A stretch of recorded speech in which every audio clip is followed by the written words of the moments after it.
الحمدللہ رب العالمین والصلاۃ والسلام علی رسولہ الکریم وعلی آلہ وصحبہ اجمعین۔ دنیا میں جب کوئی مصیبت پریشانی آتی ہے وہاں اگر مسلمان صبر کرتا ہے تو یہ فائدہ سے خالی نہیں ہے۔ جب کبھی بھی کوئی پریشانی آئے، چاہے چھوٹی پریشانی ہو بڑی پریشانی ہو، کوئی بھی پریشانی ہے، وہاں اگر آپ صبر کرتے ہیں تو یہ فائدہ سے خالی نہیں ہے۔ اس لیے بہت ساری حدیثوں کے اندر ہے نبی صلی اللہ علیہ وسلم سے کہ اگر کسی مسلمان کو کوئی غم تکلیف پریشانی آئے، یہاں تک کہ اگر کانٹا بھی چبھتا ہے تو اسے اللہ رب العالمین اس کے گناہوں کو مٹاتا ہے۔ کانٹا تک بھی اگر چبھے اور وہاں بندہ اگر صبر کرتا ہے تو اس کو ثواب ملے گا۔ کب ثواب ملے گا؟ واویلا مچانے سے نہیں، چیخنے اور چلانے سے نہیں، کہ جب کوئی مصیبت آئے پریشانی آئے تو آپ اس پر صبر نہ کریں، تقدیر کو آپ کوسے برا بھلا کہیں، تو یہ صحیح بات نہیں ہے۔ جو بنیادی چیز ہے اس میں سے ایک ہے کہ آدمی تقدیر پر ایمان رکھے، بھروسہ رکھے کہ جو تقدیر کے اندر ہے وہ ہو کر کے رہے گا اور وہی ہوتا ہے۔ تو اللہ نے جو تقدیر لکھ رکھی ہے، جو کچھ اللہ نے لکھا ہے اس پر آدمی ایمان رکھے، اور دوسری چیز ایک کہ صبر کرے، اس پر صبر کرے، تب جا کر کے بندہ کو ثواب ملتا ہے۔ تو کانٹا بھی اگر چبھے یا دکھ اور تکلیف آئے وہاں آدمی صبر کرتا ہے تو ایک تو ہے کہ اس کا گناہ معاف ہوتا ہے، دوسرے ہے کہ اس کے درجات کو اللہ تعالیٰ اونچا کرتا ہے۔ یہ سب فائدہ ہے۔ اسلام نے ہمیں طریقہ بتایا ہے کہ جب جسم کے اندر درد ہو، تکلیف ہو، تو علاج کا جو طریقہ بتلایا ہے اسلام نے، وہ طریقہ آدمی کو اپنانا چاہیے۔ جو کتاب و سنت کے اندر جو چیز ہے نا، اس کو اپنا کر کے آدمی علاج کرے، انشاءاللہ اللہ رب العالمین فائدہ پہنچائے گا۔ جب کسی کو کوئی تکلیف ہوتی ہے، لوگ اس بابا کے پاس بھاگتے ہیں، اس بابا کے پاس جاتے ہیں، ادھر سے تعویذ لاتے ہیں، ادھر سے تعویذ لاتے ہیں، تو یہ سب راستہ نہ اپنا کر کے آپ کتاب و سنت کو اپنائیں، انشاءاللہ فائدہ ہوگا۔ نبی صلی اللہ علیہ وسلم نے اس کا طریقہ بتلا دیا ہے، اور قرآن میں اللہ تعالیٰ نے فرمایا ہے وَنُنَزِّلُ مِنَ الْقُرْآنِ مَا هُوَ شِفَاءٌ وَرَحْمَةٌ لِّلْمُؤْمِنِينَ، کہ ہم قرآن سے جو اتارتے ہیں یہ مومنوں کے لیے اس میں شفا ہے اور یہ رحمت بھی ہے۔ یہ قرآن یہ ہدایت ہے اور رحمت ہے۔ تو قرآن جو کہ اللہ کا کلام ہے، اس قرآن کے ذریعے سے آپ علاج و معالجہ کریں نا۔ آپ ادھر ادھر کیوں بھاگتے ہیں؟ اس بابا کے پاس جاتے، ادھر جاتے، ہاتھ دکھاتے ہیں، کبھی کاہن کے پاس جاتے ہیں، کبھی تعویذ دینے کے والے کے پاس جاتے ہیں۔ تو نبی صلی اللہ علیہ وسلم سے جو دعائیں ثابت ہیں، ہم اس کے تعلق سے چند باتیں جانیں گے کہ نبی صلی اللہ علیہ وسلم سے جو دعائیں ثابت ہیں یا رقیہ کا جو طریقہ ہے، وہ طریقہ اپنا کر کے آدمی ایمان و یقین کے ساتھ، دیکھیے کہیں بھی آدمی رقیہ کرتا ہے، دم کرتا ہے کسی بیماری کو یا خود اپنے اوپر کرتا ہے، تو یہ جان لینا چاہیے کہ یہ جو رقیہ ہے نا، یہ رقیہ ہے، یہ اللہ کے نام اور اللہ کے جو کلام ہے یا اللہ کی جو صفت ہے اس کے ذریعے سے آدمی کرے۔ جو اللہ کے جو کا نام ہے یا اللہ کے جو اسماء ہیں یا جو صفات ہے ان کے ذریعے سے کرے۔ اسی طرح سے رقیہ کرتے ہوئے آدمی کو یہ سمجھ لینا چاہیے کہ اس کے اندر طاقت اور قوت اللہ کی طرف سے آتی ہے۔ اس کے اندر خود بخود یہ طاقت نہیں ہے کہ وہ کسی کو نفع اور نقصان پہنچا دے۔ طاقت کس کی طرف سے آتی ہے؟ اللہ کی طرف سے۔ اللہ رب العالمین جب اس کے اندر تاثیر ڈالتا ہے نا، تبھی وہ فائدہ پہنچاتا ہے۔ تو رقیہ کہ نبی صلی اللہ علیہ وسلم سے بہت ساری دعائیں ثابت ہیں، اور قرآن میں بھی کہ جسے پڑھ کر کے آپ خصوصی طور سے بعض صورت اور بعض آیتوں کے بارے میں آیا ہے کہ اسے پڑھ کر کے، چونکہ بعض صورتوں اور بعض آیتوں کے بارے میں خصوصی فضیلت وارد ہے۔ عمومی طور سے پورے قرآن سے کہیں سے بھی پڑھ کر کے آپ دم کریں، کہیں سے بھی سانپ کاٹ لیتا ہے، اگر ایمان و یقین ہے آپ سورہ فاتحہ پڑھ کر کے پھونک دیں، انشاءاللہ فائدہ ہوگا۔ لیکن اب تو لوگوں کا یقین ہی نہیں ہوتا ہے، یقین ہی نہیں ہوتا کہ سانپ کاٹ لیا ہے، سورہ فاتحہ پڑھ کر کے پھونکیں گے یا دم کریں گے تو اس کو فائدہ نہیں ہوگا۔ تو سب سے جو بنیادی بات ہے آدمی کا یقین ہونا چاہیے کہ یہ اللہ کا کلام ہے، اللہ کے کلام کے مقابلے میں دوسری چیز نہیں آ سکتی ہے۔ جتنا فائدہ اللہ کے کلام سے پہنچے گا دوسری چیز نہیں پہنچا سکتی ہے۔ تو اللہ کے جو کلام ہے، اللہ کے کلام کے ذریعے سے آدمی یعنی قرآن کے ذریعے سے علاج کرے۔ قرآن میں کیا ہے؟ سورہ فاتحہ لے لیں آپ۔ سورہ فاتحہ یہ سب سے عظیم سورت ہے، اس کے فضائل میں آپ جائیں گے تو بہت کچھ ہے۔ سورہ فاتحہ پڑھ لیں، اس کے بعد آیت الکرسی یا سورہ بقرہ کی ابتدائی 5 آیتیں ہیں وہ پڑھ کر کے آپ دم کریں۔ آیت الکرسی لے لیں، सूरह बकरा की आखिरी जो आयत है आमन रसूल बिमा उनज़िला इलैहि मिन रब्बिहि वल मुमिनून कुल्लुन आमन बिल्लाहि, ये पढ़ करके आप दम करें। इसी तरह से आप ले लें आखिरी सूरत कुल हुवल्लाह है, कुल औज़ु बिरब्बिल फलक है, कुल औज़ु बिरब्बिन नास है, या कुल या अय्युहल काफिरून। इसके अलावा और भी जादू टोना हर कुछ के लिए अभी लोग परेशान हैं। कहीं भी दर्द होता है कहता है कि जादू हो गया है, कहीं सर दुखता है तो कहता है कि जादू कर दिया है, बच्चा बीमार हो गया कहता है नजर बद लग गया है, किसी ने नज़र लगा दिया है और फला कर दिया है। इस्लाम ने जब आपको तरीक़ा बता दिया है कि आप पाबंदी से नमाज पढ़ें, सुबह शाम के आप अज़कार पाबंदी से पढ़ें, सुबह शाम के अज़कार में देखें ना बहुत सारी दुआएं हैं कि जिसमें हर शर से, सांप बिच्छू कीड़ा मकोड़ा जो भी है, ये सब जो रास्ता काटता है ना, सबका इलाज बताया गया है। सबका इलाज इस्लाम में मौजूद है कि आप उसके हिसाब से आप दम करें, इलाज करें। देखिए कुछ दुआएं हैं जो पढ़ कर के खुसूसी तौर से दम करने के बारे में आया है। तावीज़ गंडा लगाने के बजाय आदमी डायरेक्ट क्या करे कि खुद अपने ऊपर दम करे। अगर मान ले बीमार हो गया है, तकलीफ़ है, तो खुद अपने ऊपर दम करे, अपने ऊपर दम कर सकता है। जैसा कि नबी सल्लल्लाहु अलैहि वसल्लम से देखे सोने से पहले तीनों कुल पढ़ करके दम क्या करते थे ना, कुल हुवल्लाह है, कुल औज़ु बिरब्बिल फलक है, कुल औज़ु बिरब्बिन नास, तीनों को 3 मरतबा पढ़ करके फूंकते थे हाथ पर और दम करते थे नबी सल्लल्लाहु अलैहि वसल्लम 3 दफ़ा। नबी सल्लल्लाहु अलैहि वसल्लम का खुद दम करना है। सुबह शाम के जो अज़कार है वो तो है ही, अगर कोई बीमार हो जाता है या आप खुद बीमार हो जाते हैं तो आप खुद अपने ऊपर दम कर सकते हैं, दम कर सकते हैं। नबी सल्लल्लाहु अलैहि वसल्लम जब बीमार हुए तो जिब्रील आकर के आपको दम किया ना, नबी सल्लल्लाहु अलैहि वसल्लम खुद हसन हुसैन को दम किया करते थे। इब्राहिम अलैहिस्सलाम इस्माइल और इसहाक को दम किया करते थे। इसलिए नबी सल्लल्लाहु अलैहि वसल्लम ये कहा करते कि तुम्हारे बाप या तुम्हारे दादा इब्राहिम इन कलिमात के ज़रिए से दम किया करते थे। तो ये जो कलिमात अभी हम देखेंगे, इन कलिमात के ज़रिए से आप दम करें। कोई अगर बीमार है या आप खुद अपने अंदर आप तकलीफ़ महसूस करते हैं या जादू है टोना है, इस सब को हटाने के लिए ये सब दुआ पढ़ें। घर के अंदर कि लोग कहते हैं कि बरकत नहीं आती है, घर के अंदर शैतान आ गया, तो शैतान को भगाने का तरीका क्या है? इस्लाम ने क्या कहा? नबी सल्लल्लाहु अलैहि वसल्लम की हदीस है सही मुस्लिम के अंदर कि सूरह बकरा पढ़ा करो घर के अंदर। जिस घर के अंदर सूरह बकरा की तिलावत होती है, शैतान उस घर से भागता है उस घर से। उस घर के ऊपर जादू टोना और फला फला का किसी का असर नहीं होता है। जिस घर के अंदर सूरह बकरा की तिलावत होती है, तो आप खुसूसी तौर से सूरह बकरा की तिलावत करें, उमूमी तौर से पूरे कुरान में से जहाँ से भी आप पढ़ सकते हैं आप पढ़ें। घर को इस्लामी माहौल में रखें। लोग परेशान हैं कि भाई घर के अंदर सामान चोरी हो गया है, तो फला हो गया है, तो ऐसा होता है, तो कमाते तो माले बरकत नहीं होती है। तो इस सब बरकत लाने के लिए क्या है कि आप इस्लाम के हिसाब से ज़िंदगी गुजारें।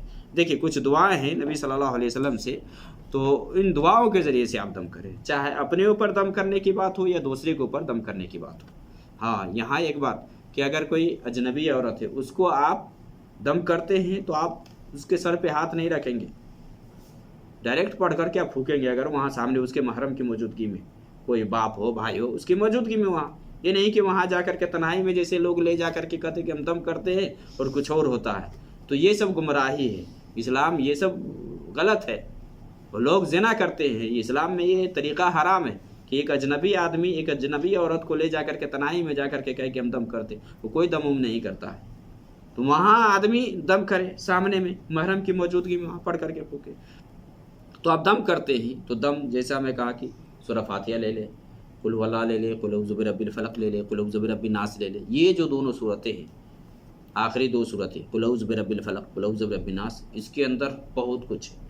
नबी सल्लल्लाहु अलैहि वसल्लम के ऊपर जब ये दोनों सूरतें नाजिल हुई ना, तो इससे पहले जो भी आप पढ़ते थे उसको आपने छोड़ दिया, इन्हीं दोनों को अपना लिया। इन दोनों आयतों का, दोनों सूरतों का आदमी अपना ले, उसके हिसाब से दम करे। तो सूरह फातिहा ले ले अल्हम्दुलिल्लाह, उसके बाद कुल औज़ु बिरब्बिल फलक, कुल औज़ु बिरब्बिन नास, आयतल कुर्सी आप ले ले। जैसा कि हदीस के अंदर है कि जो आयतल कुर्सी पढ़ करके सोता है तो शैतान उसके करीब नहीं जाता। अल्लाह की तरफ से एक मुहाफिज होता है सोने से पहले जब पढ़ता है। तो आयतल कुर्सी ये कुरान करीम के अंदर सबसे अजीम आयत है, सबसे अजीम आयत जिसकी बहुत ज़्यादा फजीलत है। तो आयतल कुर्सी पढ़ करके आप दम करें। इसी तरह से कुछ दुआएं जो नबी सल्लल्लाहु अलैहि वसल्लम से साबित है, अज़हबिल बास रब्बनास वशफ़ि अंत शाफ़ी ला शिफ़ा इल्ला शिफ़ा ला युगादिरु सक़मा। یہ جو دعا ہے نبی صلی اللہ علیہ وسلم کی، صحیح بخاری مسلم کے اندر ہے، یہ دعا آپ جہاں کہیں بھی جسم پہ درد ہو رہا ہے، جہاں کہیں بھی سر پہ درد ہو، جسم میں درد ہو، کہیں بھی سر میں درد ہے، کہیں بھی ہے، وہاں آپ ہاتھ رکھیے اور پھر اس کے بعد یہ دعا پڑھیے۔ کون سی دعا؟ اذهب الباس رب الناس واشف انت الشافی لا شفاء الا شفاءک شفاء لا یغادر سقما۔ اب اس کا مطلب کیا ہے کہ اے لوگوں کا رب، اذهب الباس، اس تکلیف کو دور کر دے اور شفا دے، تو ہی شفا دینے والا، واشف انت الشافی لا شفاء الا شفاءک، تیرے علاوہ کوئی شفا دینے والا نہیں ہے، اور ایسی شفا یابی عطا فرما، ایسی شفا دے کہ جس شفا یابی کے بعد کوئی بیماری لاحق نہ ہو۔ شفاء لا یغادر سقما، کتنی عظیم دعا ہے۔ یہ دعا آپ اپنے اوپر خود پڑھ کر کے دم کر سکتے ہیں، یا کسی کو آپ دم کر رہے ہیں تو یہ پڑھ کر کے آپ دم کریں۔ اسی طرح سے مان لیں کہ کوئی بیمار ہے، اس کی عادت کے لیے آپ جاتے ہیں، تو نبی صلی اللہ علیہ وسلم نے فرمایا کہ جو وہاں جاتا ہے 7 مرتبہ یہ دعا پڑھتا ہے، 7 مرتبہ، تو اگر اس کی موت نہیں لکھی ہوئی ہے، اس کا وقت قریب نہیں ہوا ہے، تو اللہ تعالیٰ شفا دے گا۔ کون سی دعا ہے؟ اسأل اللہ العظیم رب العرش العظیم ان یشفیک، نہیں یشفیک، 7 مرتبہ یہ دعا پڑھے، اسأل اللہ العظیم رب العرش العظیم ان یشفیک۔ یہ دعا اگر آپ پڑھتے ہیں کہ میں اللہ رب العالمین جو کہ برتر ہے، اس سے جو عرش عظیم کا رب ہے، اس سے میں یہ سوال کرتا ہوں کہ وہ آپ کو شفا یابی دے، شفا دے، تو یہ دعا پڑھ کر کے آپ 7 مرتبہ وہاں پڑھتے ہیں، تو اگر اس کا وقت قریب نہیں ہوا ہے، موت کا وقت نہیں آیا ہے، تو اللہ تعالیٰ شفا دے گا، 7 مرتبہ یہ پڑھتے ہیں۔ اسی طرح سے کہ اگر آپ کسی کو دم کرتے ہیں تو وہاں کہیں بسم اللہ ارقیک من کل شیء یؤذیک ومن شر کل نفس او عین حاسد اللہ یشفیک بسم اللہ ارقیک۔ دیکھیے یہ دعا ہے، بسم اللہ ارقیک من کل شیء یؤذیک، کہ اللہ کے نام سے میں ہر وہ چیز سے آپ کو دم کرتا ہوں جو آپ کو تکلیف پہنچاتی ہے، ہر وہ چیز سے، ومن شر کل نفس او عین حاسد، اور ہر نفس کے شر اور ہر حسد کرنے والی آنکھ سے بھی میں دم کرتا ہوں، اللہ یشفیک، اللہ آپ کو شفا دے، بسم اللہ ارقیک، اللہ کے نام سے میں آپ کو دم کرتا ہوں، اللہ کے نام سے میں آپ کو رقیہ کرتا ہوں۔ یہ رقیہ ہے۔ رقیہ کس کو کہا جاتا ہے؟ دم کو، جھاڑ پھونک کو۔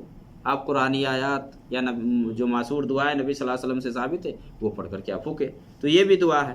اسی طرح سے نبی صلی اللہ علیہ وسلم کی حدیث ہے کہ اگر جسم میں کہیں درد ہو رہا ہے، کہیں بھی درد ہو جسم کے اندر کہیں بھی، وہاں آپ ہاتھ رکھے جہاں، اور اس کے بعد 3 مرتبہ آپ بسم اللہ کہیں، صرف بسم اللہ بسم اللہ بسم اللہ، صرف بسم اللہ، یعنی بسم اللہ کا مطلب ہے کہ اللہ کے نام سے شروع کرتا ہوں، اللہ کے نام سے شروع کرتا ہوں، تو 3 مرتبہ جہاں کہیں بھی درد ہے، کمر میں ہے، جسم میں، پیٹ میں ہے، کہیں بھی ہے، آپ ہاتھ رکھیے اور اس کے بعد 3 مرتبہ بسم اللہ کہیے، اس کے بعد 7 مرتبہ اس دعا کو پڑھیے، اعوذ بعزت اللہ وقدرتہ من شر ما اجد وهو حاضر، اعوذ بعزت اللہ وقدرتہ من شر ما اجد وهو حاضر۔ دیکھیے کہ میں اللہ رب العالمین جو کہ عزت والا ہے، قدرت والا ہے، اس سے میں پناہ مانگتا ہوں اس چیز سے جو میں محسوس کر رہا ہوں اور جس سے میں ڈرتا ہوں، جس برائی کے لاحق ہونے سے میں ڈرتا ہوں، یا جو برائی، جو پریشانی مجھے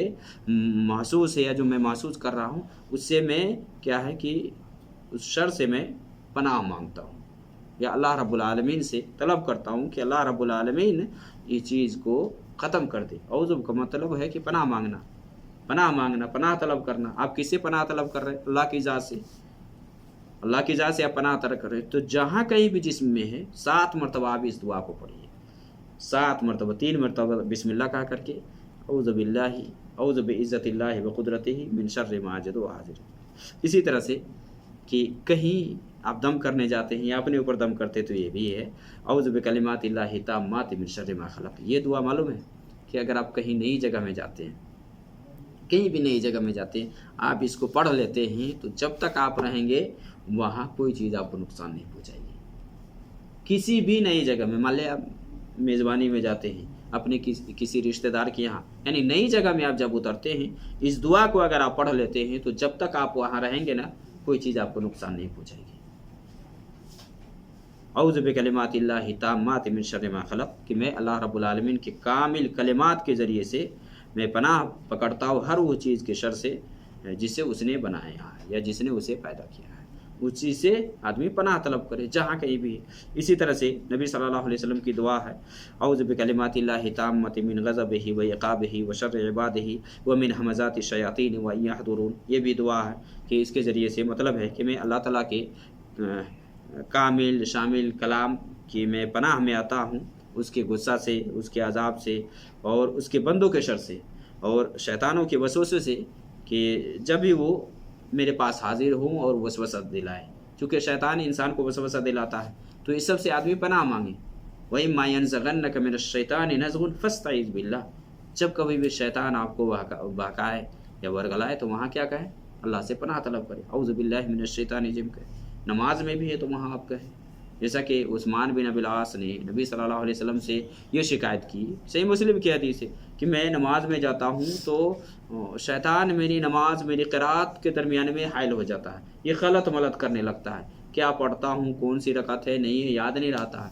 तो नबी सल्लल्लाहु अलैहि वसल्लम ने कहा कि ये शैतान है, इसको खंजब कहा जाता है, खंजब, युक़ाल लहू खंजब।